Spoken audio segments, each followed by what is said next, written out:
इकडे मुखेड तालुक्यातील रावण गावात पाण्यामुळे दाणादाण उडालेली आहे। गावातील पाणी ओसरलं असं तरी सुद्धा गावामध्ये सर्वत्र जनावरांचे मृतदेह पडलेले आहेत। शेळ्या, म्हैस आणि कोंबड्या या मृत्युमुखी पडलेल्या आहेत, तर काही जनावरांचे लचके प्राणी तोडत असताना दिसत आहेत। दरम्यान परिसरामध्ये या सगळ्यामुळे दुर्गंधी पसरते आणि प्रशासनाचे या भागात स्वच्छता मोहीम हाती घेण्याची गरज आता निर्माण झाली आहे। रावण गावात सत्य परिस्थिती सांगतोय आमचा प्रतिनिधी सिद्धार्थ गोदाम।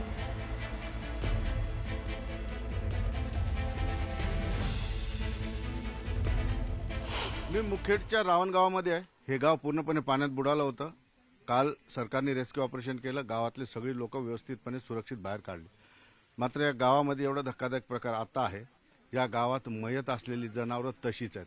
आता ती सडायला सुरुवात झालेली, ती फुगायला सुरुवात झालेली आहे। त्याच्यामुळे एक वेगळी रोगराई असू शकते। एक दोन नाही तर अनेक जनावरं मेलेली आहेत। मी तुम्हाला दाखवण्याचा प्रयत्न करतो। या ठिकाणी जे आहेत बकरी आहेत, 10-12 बकऱ्या या ठिकाणी मयत झालेल्या आपण बघू शकतो।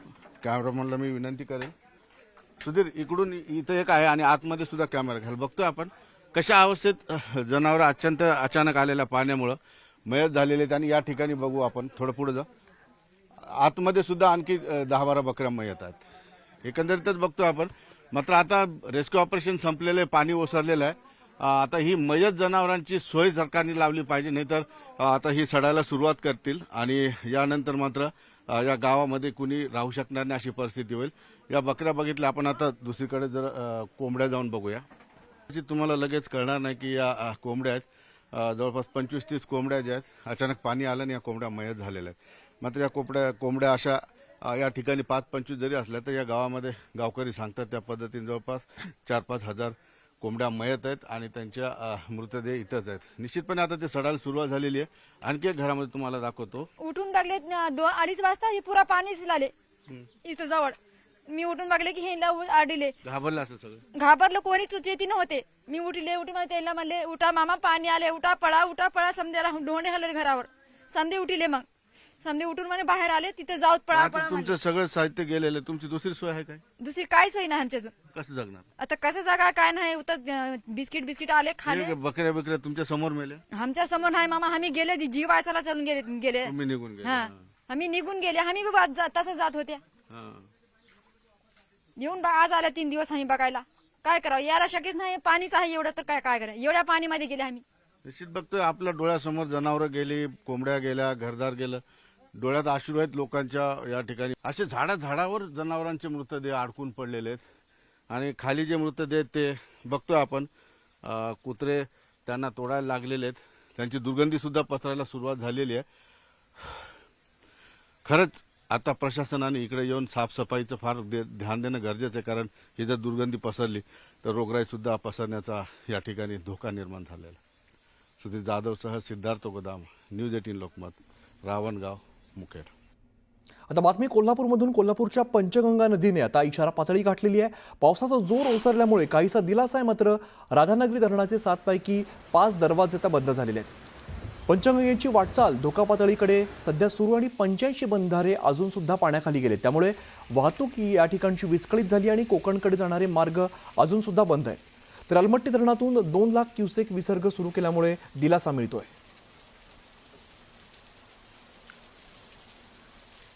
सध्या कोल्हापूरमधले आपण दृश्य बघतोय। पंचगंगा नदीने पात्र ओलांडत नदी बाहेर पडलेली आहे आणि शहराच्या बाजूला पाणी पसरायला सुरुवात झालेली आहे।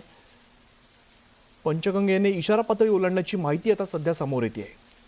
कोल्हापूरच्या नदी जी आहे ती पात्रातून बाहेर पडल्यामुळे अनेक रहिवासी भागामध्ये पाणी शिरण्याची शक्यता वर्तवली जाते। दरम्यान कोकणकडे जाणारे मार्ग जे आहेत ते सुद्धा आता बंद झालेले आहेत।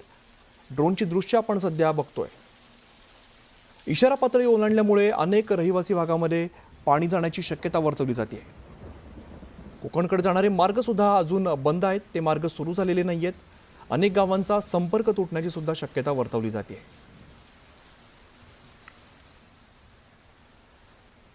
कोल्हापूर परिसरामध्ये मुसळधार पाऊस पडतोय। आज सुद्धा कोल्हापूरला ऑरेंज अलर्ट देण्यात आलेला आहे। काही अंशी पाऊस जरी कमी असला तरी सुद्धा नदीची पाणी पातळी चांगलीच वाढताना दिसते आणि हे सगळं नदीचं पाणी आपल्याला शहरामध्ये शिरताना दिसतंय। मोठ्या प्रमाणात नुकसान होण्याची सुद्धा शक्यता आहे। अजून सुद्धा 85 बंधारे हे पाण्याखाली आहेत। अनेक मार्ग अजून बंद आहेत। कोकणकडे जाणारे मार्ग सुद्धा सध्या बंद असल्याची माहिती आहे। दरम्यान रत्नागिरी जिल्ह्यातल्या खेड तालुक्यात जगबुडी तसंच नारंगी या दोन्ही नद्यांनी आज सकाळपासूनच पूररेषा ओलांडली आणि शहराचं ग्रामीण भागात चिंतेचं वातावरण बघायला मिळतंय।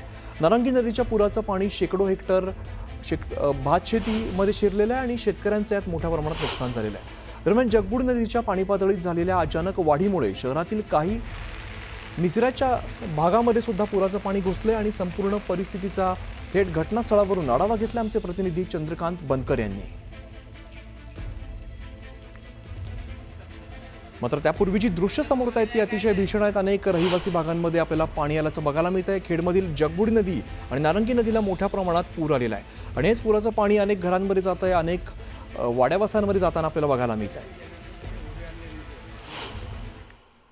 पूर्ण रत्नागिरी जिल्ह्यातच कालपासून खूप मोठ्या प्रमाणात पाऊस चालू आहे। रेड अलर्ट आहे आणि घाटाच्या वरती सुद्धा आणि घाटात सुद्धा पाऊस होत आहे।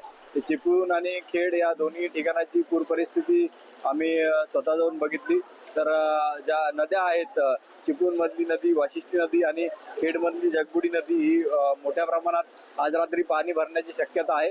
घाटातही खूप मोठ्या प्रमाणात पाऊस होत आहे।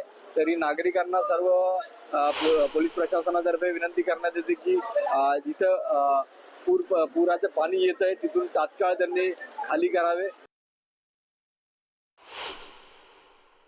रत्नागिरी जिल्ह्यातल्या सर्वात मोठी नदी असलेल्या जगबुडी नदीने धोक्याची पातळी ओलांडलेली आहे। जगबुडी नदीची धोक्याची पातळी 7 मीटर आहे आणि आता 7.80 मीटरपेक्षाही जास्त पातळी या नदीची आहे। माझ्या पाठीमागे आपण बघू शकता की कशा प्रकारे या ठिकाणी मच्छी मार्केट परिसर जो आहे, या मच्छी मार्केट परिसराचा संपर्क जो आहे हा या ठिकाणी तुटलेला आपल्याला पाहायला मिळतोय। होड्या या ठिकाणी सज्ज करून ठेवण्यात आलेल्या आहेत। 15 ते 20 दुकानं आहेत। या दुकानामध्ये देखील या पुराचं पाणी जे आहे हे या ठिकाणी शिरलेलं आपल्याला पाहायला मिळतंय। कालच जिल्हा पोलीस अधीक्षक यांनी सुद्धा याच ठिकाणी भेट दिली आणि हे जे परिसरातली जी घरं आहेत या घरामध्ये जे राहणारी लोक आहेत त्यांना स्थलांतरीच्या आदेश जे आहेत हे या ठिकाणी दिलेले आहे, कारण अचानक पाणी वाढण्याची शक्यता आहे आणि त्यावेळेला कोणतीही हानी होऊ नये म्हणून यासाठी हा प्रयत्न जो आदेश आहे तो दिला होता। आपल्यासोबत काही स्थानिक नागरिक आहेत, मला सांगा काय परिस्थिती आहे, पूर केव्हाही भरू शकतो, धोका कायम आहे? खेड शहराला कायमचा हा धोका आहे। खेड प्रशासन आता एवढे पाणी भरून सुद्धा एकही प्रशासन पोलीस अधिकारी इथे खेड शहरामध्ये दिसत नाही व स्थानिक लोक जेव्हा मदत करत असतात तेव्हा स्थानिक लोकांना हे प्रशासन खाली पिली दमदाटी देऊन नाहक त्रास देत आहे। काल SP आले तेव्हा फक्त इथं ते लोकांना दमदाटी देत होते, हे चुकीचं आहे। मग आता एवढं पाणी भरलं तेव्हा यांचं हे कुठं आहे, प्रशासन कुठं आहे? मला सांगा सतत पुराचा धोका हा कायमच आहे, काय सांगाल? काल SP साहेब इथे येऊन सर्व काय पाहून गेलेलं आहे, त्यांनी सर्वे केले आहे आणि त्यांनी सांगितले की बा लोकांनी जे इथे राहणार आहे स्थलांतरित व्हावे म्हणजे दुसऱ्या जागेवर, तर त्यांचं खरं म्हणजे बंदोबस्त काय आहे, कुठं जाणार ती लोक, ह्याची काळजी कुणी प्रशासनाने कधी घेतलेली नाही। फक्त स्थलांतरित व्हायचं एवढं सांगून क्षणा चालत नाही। आपण या ठिकाणी बघतोय की प्रशासन जे आहे हे दावा करतं, परंतु इथे जे स्थानिक लोक आहेत, जे पूरप्रवण क्षेत्रातील बाधित जी घरं असतील, लोक असतील, त्यांनी स्थलांतरित करून जायचं कुठे हा एक मोठा प्रश्न आहे।